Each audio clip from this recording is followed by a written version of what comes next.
I frankly think that crisis initiation is really tough.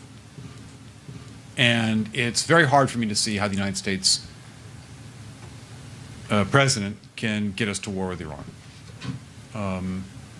Which leads me to conclude that if, in fact, compromise is not coming, that the traditional way of America gets to war is what would be best for U.S. interests.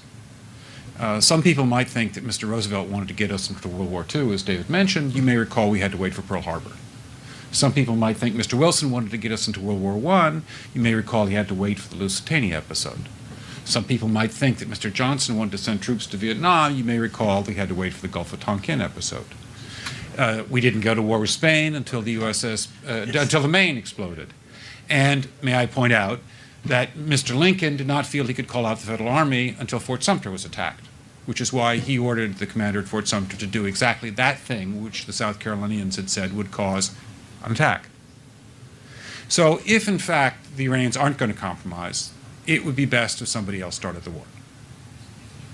One can combine other means of pressure with sanctions.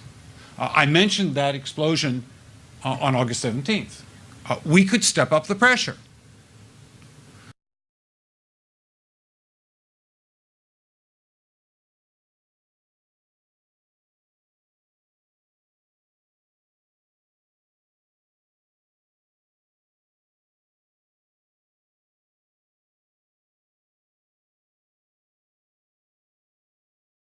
I mean, look, people, Iranian submarines periodically go down. Someday one of them might not come up.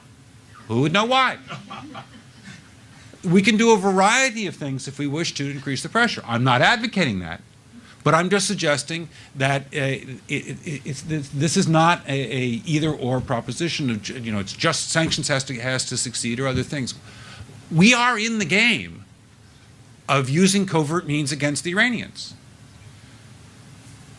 We could get nastier at that.